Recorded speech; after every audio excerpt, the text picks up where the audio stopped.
I left an AirTag in her carry-on, girls' trip, pinned a lakeside motel. I didn't put the AirTag in Jenna's carry-on to catch anyone. I put it there because last spring the airline lost our honeymoon luggage during a layover we didn't want, and we spent 2 days in borrowed t-shirts. Pretending this counted as adventure. After that, I started tagging anything that could grow legs: keys, backpacks, the suitcase with the scuffed corner we call honest. So when girls' trip became the caption under a photo of 4 Prosecco glasses, I felt something like relief. She'd be safe if the bag wandered. I'd see it wander back at 1:53 a.m. on the second night. My phone woke up like it knew a better story. Oliver, your item. Jenna's carry-on moved the map open to a pin and an address I didn't recognize: Blue Heron Motel, a 2-story strip of doors tucked beside a lake, an hour north of the rental cabin. Her text had been scoring like a brochure. The blue dot pulsed, as if it were trying to remember a heartbeat. I stared at the screen until the lake looked like a thumbprint. There was a motel number I didn't call. I lay in our bed, the half we share when we're not sharing, and tried to breathe like a person who trusts what he knows. 3 friends, old college stories, a cabin with a sign that says no Wi-Fi, as if it's a holiday. The dot pulsed. My ribcage behaved at 2:11. The pin moved a little within the property and stopped a minute later. The location updated to precise. My bones made a sound I didn't know they knew how to make. It would be easier to say I drove there. It would be a better movie. I did what I always do when I'm afraid of making a decision I can't return. I cleaned. I wiped the counter until it forgave me. I folded the towel on the oven door into a smaller theory of order.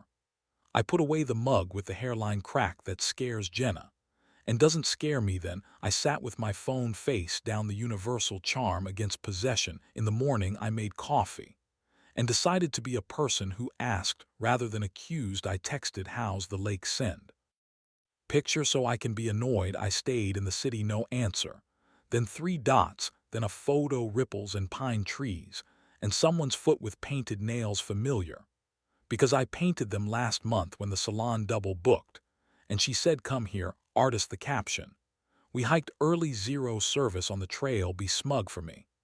I held the phone in both hands like it was something that could bruise if I didn't treat it clearly. The find my map still showed the tag at the motel. Maybe she'd thrown her bag in someone's trunk and gone to the lake without it. Maybe every story had a map error right where it wanted to be complicated.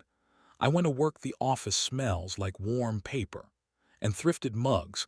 I write product pages for a small outdoor company.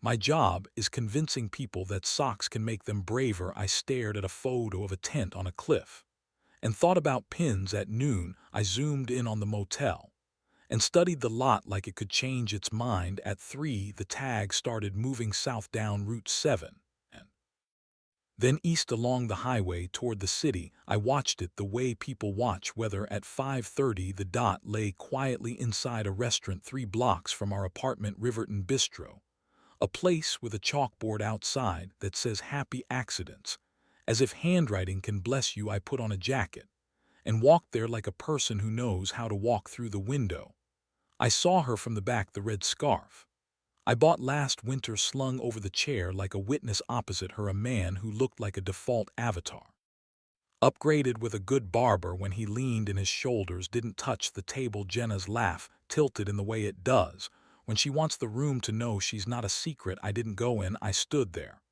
until the hostess glanced at me like I was waiting for desertion to be seated. Then I walked home and boiled water for pasta, because boiling water turns a clock into something you can use. When Jenna came in at 8:40, she kissed me in that soft, certain way that makes you think someone has elected you again. You're home, she said, like this was news we could both celebrate. I brought the good bread. She held up a bakery bag like a white flag. How are the girls? I asked, adding salt like it mattered. Ferocious. She said Maya sprained an old injury walking down from the trail, so we cut it short. I came back early. She made the face she makes when logistics disappoint her. I'm more tired than I thought I'd be from sitting and pretending to be entertaining. Who was entertaining you? I asked, aiming for a joke and hearing how far it Traveled she didn't flinch clients she said I promised to stop by a tasting for Thursday's launch. I know girls' trip rules prohibit work. And I've failed the exam she grinned like it was a retake bread. As apology we talked about small things like they matter, because they do after dinner. She offered to do the dishes. And I said yes, because I couldn't say anything else that wouldn't change the floor. I looked at the map again and watched the tag rest in the kitchen. Honest as a magnet, I've learned this. There's a difference between suspecting and deciding to know. The first is a fog, the second is a key. The morning after the bread, I chose the key.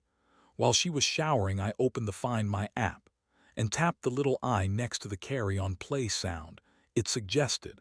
And I did directions it offered, and I already had one. It also offered shared locations. I pressed the tag had connected to devices around it. Overnight, one of the devices had a name M. Son. iPhone, the middle letters were starred out like indecency in a headline, but the shape of the name was obvious. Mason, the coworker from operations who always knows where the emergency scissors are, and once printed an entire fleet of QR codes before anyone asked him to. He'd been at dinners, tastings, launch rehearsals, all the places Jenna's calendar marks with polite lightning bolts.